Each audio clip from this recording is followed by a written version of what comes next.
청년들이 가장 절망을 느끼는 순간은 언제일까요?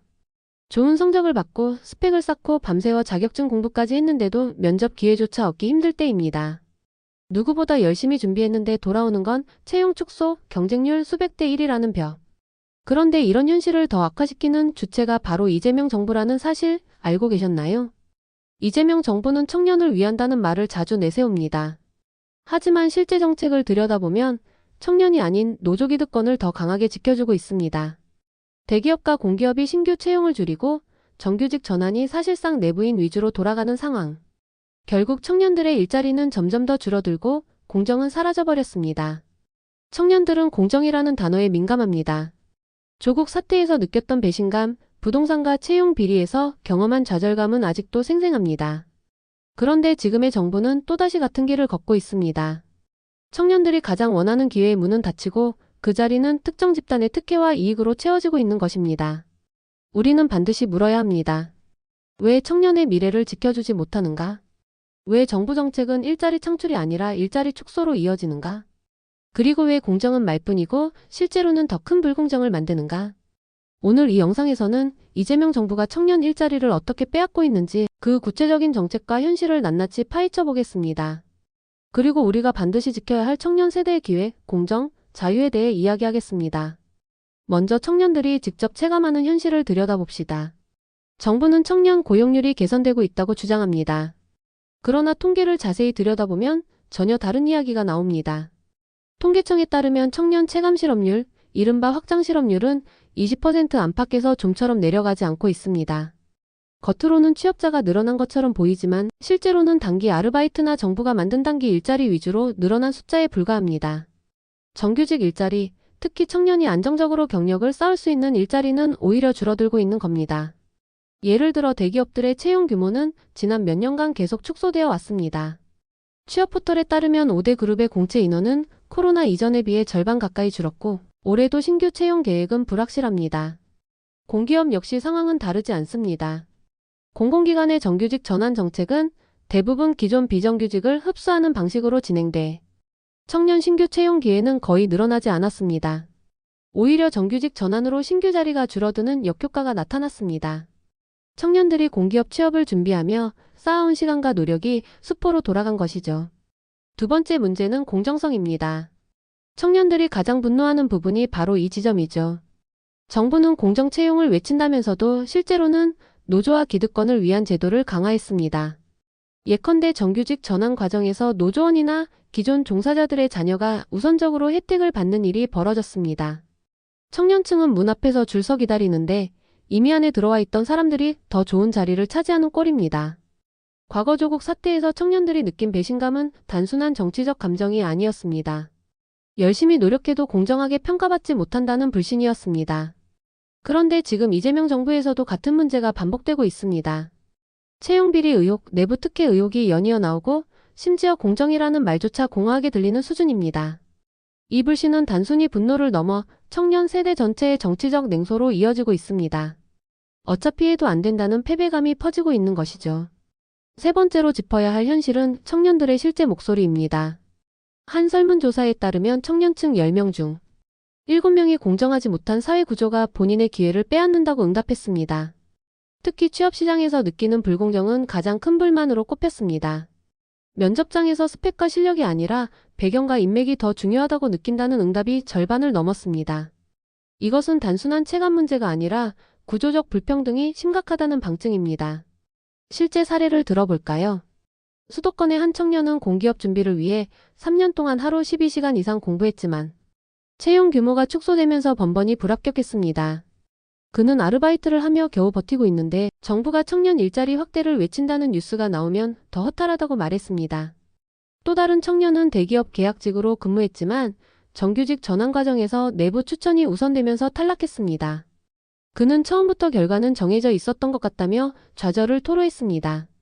이런 목소리들이 지금 청년 세대 전반에 퍼져 있습니다. 결국 이재명 정부의 정책은 청년을 위한다는 말과 달리 청년의 자리를 줄이고 불공정을 키우는 결과를 낳고 있습니다. 현장은 이렇게 분명히 말해주고 있습니다. 청년은 더 많은 기회를 원했지만 돌아온 건 줄어든 일자리와 커진 좌절뿐이었습니다. 그렇다면 왜 이런 일이 벌어지는 걸까요? 가장 큰 이유는 정부가 청년보다는 노조와 기득권을 우선시하는 구조를 고수하기 때문입니다. 이재명 정부는 청년 일자리 확대를 강조하면서도 실제로는 노조 세력의 눈치를 보며 정책을 밀어붙이고 있습니다. 정규직 전환 과정에서 외부 청년에게 새로운 기회를 주는 대신 기존 인력의 자리를 보장해주는 식으로 흘러갔습니다. 이는 결과적으로 채용 기회를 줄이는 역효과를 낳았습니다. 청년들이 원하는 건 특별한 혜택이 아닙니다. 단지 공정한 경쟁 기회입니다. 그런데 지금 제도는 안에 있는 사람들만 더 보호하고 밖에서 기다리는 사람들은 더 오랫동안 문 앞에 서 있게 만드는 구조입니다. 이 모순을 풀지 않는 한 청년들의 좌절은 계속될 수밖에 없습니다. 두 번째 원인은 단기적 인기 정책, 이른바 포퓰리즘에 집착하기 때문입니다. 이재명 정부는 청년 표심을 잡기 위해 각종 지원금과 단기 알바성 일자리를 쏟아내고 있습니다. 그러나 이런 정책은 청년들에게 실질적인 경력이나 장기적 안정성을 보장하지 못합니다. 몇 달짜리 공공 일자리를 경험했다고 해서 커리어가 쌓이지도 않고 미래의 경쟁력을 높이지도 못합니다. 결국 숫자만 채우는 임시 방편일 뿐 청년들에게 돌아오는 건 허무함과 불안감입니다. 청년들이 진짜 원하는 건 단순한 단기 알바가 아니라 정규직 취업을 통한 미래 설계입니다. 하지만 정부는 청년을 위한 정책이라고 포장하면서 실제로는 통계 지표를 예쁘게 만들기 위한 단기 대책만 내놓고 있습니다. 이런 방식은 문제 해결이 아니라 문제를 덮어두는 것에 불과합니다. 세 번째 원인은 정책 전반의 방향성입니다. 이재명 정부는 경제와 일자리 문제를 근본적으로 풀기보다는 정치적 유불리에 따라 움직이는 모습을 보여왔습니다. 노동시장 유연화를 통해 청년 채용문을 넓히는 대신 노조의 요구를 들어주며 경직된 구조를 더 강화했습니다. 공정채용 원칙을 확실히 세우는 대신 특정 집단의 입김이 작동할 수 있는 제도를 방치했습니다. 그 결과 청년들은 기회를 잃었고 사회 전반의 불공정성은 더 커졌습니다. 정치가 청년에게 보여줘야 하는 건 희망과 비전입니다. 하지만 이 정부는 오히려 청년에게 절망과 냉소를 심어주고 있습니다. 일자리를 늘릴 수 있는 정책은 뒷전이고 눈앞의 정치적 이해관계만 챙기고 있기 때문입니다. 결국 이런 구조적 한계가 오늘날 청년들의 공정 상실감으로 이어지고 있는 것입니다. 이제 우리는 현장의 목소리를 들어야 합니다. 책상 위에서 만든 수치와 통계보다 더 중요한 건 청년 개개인이 직접 느끼는 현실입니다. 한 조사에 따르면 청년층 10명 중 7명이 노력해도 사회 구조 때문에 원하는 일자리를 얻기 어렵다고 응답했습니다. 또 절반 이상이 공정하지 못한 채용 과정이 가장 큰 좌절감이라고 답했습니다. 숫자만 봐도 상황은 심각합니다. 청년들은 단순히 일자리가 없다는 말로는 표현할 수 없는 깊은 좌절을 느끼고 있습니다. 스펙을 쌓고 영어 점수를 올리고 자격증을 따도 결과는 채용 축소라는 장벽입니다. 게다가 채용 과정에서의 불공정 의혹은 청년들을 더욱 무력하게 만듭니다. 노력해도 안 되는 사회에 기회조차 주어지지 않는 구조. 이게 청년들이 체감하는 진짜 현실입니다. 서울의 한 20대 취업준비생은 이렇게 말했습니다.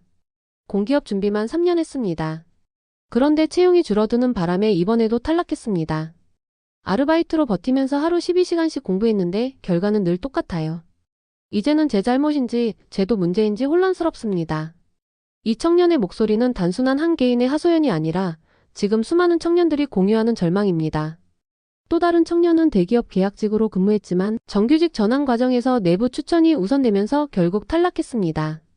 그는 이렇게 말했습니다. 처음부터 결과는 정해져 있던 것 같아요. 우리는 들러리였습니다. 이 짧은 말 속에는 청년 세대가 느끼는 공정 상실감이 고스란히 담겨 있습니다. 이런 목소리들은 단순한 불평이 아닙니다. 사회 구조가 청년을 배제하고 있다는 명확한 증거입니다. 청년들은 더 이상 인내심을 가져라는 말에 설득되지 않습니다. 공정이 무너진 자리에서 인내는 의미가 없기 때문입니다. 지금 필요한 건 희망을 줄 수 있는 제도와 정책입니다. 하지만 정부는 여전히 숫자만 맞추는 단기 대책을 내놓고 있을 뿐입니다. 결국 청년들이 말하는 공통된 목소리는 하나입니다. 공정한 기회를 달라. 그들은 특혜도 혜택도 요구하지 않습니다. 단지 노력한 만큼 인정받고 정직하게 경쟁할 수 있는 사회를 바랄 뿐입니다. 그러나 지금의 구조는 그 바람을 외면하고 있습니다. 청년들의 목소리는 점점 더 커지고 있고 그 분노는 정치에 대한 불신으로 이어지고 있습니다. 이제 우리는 질문해야 합니다. 그렇다면 대안은 무엇인가? 단순히 문제를 지적하는 것에서 멈출 수는 없습니다. 청년들은 희망을 원합니다. 그리고 보수적 가치는 그 해답을 제시할 수 있습니다. 핵심은 세 가지, 바로 공정한 경쟁, 자유로운 기회, 책임 있는 성장입니다. 첫째, 공정한 채용 제도를 확립해야 합니다. 더 이상 정규직 전환 과정에서 내부 기득권이 특혜를 얻는 일이 없어야 합니다. 청년들에게는 열린 경쟁의 장을 마련해야 합니다. 누구든 노력한 만큼 기회를 얻을 수 있는 제도가 바로 공정입니다. 보수적 해법은 모든 청년을 동일한 출발선에 세우는 것입니다. 둘째, 노동시장 유연화를 통해 청년 채용문을 넓혀야 합니다. 지금의 경직된 노동 구조는 신규 고용을 막고 있습니다. 기업이 사람을 뽑으려 해도 부담이 너무 크기 때문에 신규 채용 대신 기존 인력만 유지하려 합니다. 하지만 노동시장이 유연해지면 기업은 더 많은 청년을 과감히 뽑을 수 있습니다. 이는 해고를 쉽게 하자는 것이 아닙니다. 변화하는 산업 구조 속에서 청년에게 더 많은 첫 기회를 제공하자는 것입니다. 노조 중심의 경직된 제도가 청년을 배제하는 현실을 바꾸려면 기업이 새로운 인재를 뽑을 수 있도록 제도적 장치를 마련해야 합니다. 이는 결국 청년들에게 더 많은 일자리, 더 다양한 기회를 만들어줍니다. 자유롭고 유연한 시장이야말로 청년에게 가장 큰 기회 공간입니다. 셋째, 청년 창업과 혁신을 적극 지원해야 합니다. 정부가 직접 일자리를 만드는 방식은 한계가 있습니다. 오히려 청년이 스스로 일자리를 만들 수 있도록 자유와 환경을 제공하는 것이 더 중요합니다. 불필요한 규제를 줄이고 창업 초기 자금을 과감히 지원하며 실패했을 때 재도전할 수 있는 제도를 만들어야 합니다. 보수적 해법은 정부가 대신 해주는 것이 아니라 청년 스스로 할 수 있도록 길을 열어주는 것입니다. 실리콘밸리의 청년 창업가들이 세계적인 기업을 만든 배경에는 자유로운 시장 환경이 있었습니다. 한국의 청년들도 똑같이 기회를 가질 자격이 있습니다. 도전과 실패가 허용되는 사회, 그리고 그 과정에서 배운 경험이 자산으로 인정되는 사회. 이것이야말로 청년 세대가 진정 원하는 미래입니다. 마지막으로 정부는 퍼주기식 단기 대책을 버리고 지속 가능한 성장 전략으로 전환해야 합니다. 청년 세대를 빚더미 위에 올려놓는 단기 복지가 아니라 미래를 위한 투자에 집중해야 합니다. 교육개혁, 기술인재 양성, 그리고 글로벌 경쟁력을 높이는 산업 전략이 바로 그것입니다. 청년의 미래는 당장의 현금성 지원이 아니라 세계 무대에서 경쟁할 수 있는 능력을 길러주는 데 있습니다. 결국 보수적 해법은 단순합니다. 공정한 경쟁을 보장하고 자유로운 시장을 열고 책임 있는 성장을 통해 청년에게 진짜 기회를 주는 것. 이것이야말로 청년 일자리를 지키는 길입니다. 그리고 이 길은 청년 세대가 스스로 미래를 설계할 수 있도록 만드는 유일한 길이기도 합니다. 이재명 정부는 청년을 위한다고 말하지만 실제로는 청년의 기회를 빼앗고 있습니다. 줄어든 일자리, 무너진 공정, 반복되는 불공정 구조 속에서 청년들은 더 이상 희망을 찾기 어렵습니다. 그러나 우리는 해법을 알고 있습니다. 공정한 경쟁, 자유로운 기회, 책임 있는 성장. 이것이 청년 세대를 살릴 유일한 길입니다. 청년이 주인공이 되는 사회, 땀 흘린 만큼 기회가 주어지는 사회. 그것이 우리가 지켜야 할 자유민주주의의 가치이며 보수적 해법의 핵심입니다. 이제 선택은 청년과 국민의 몫입니다.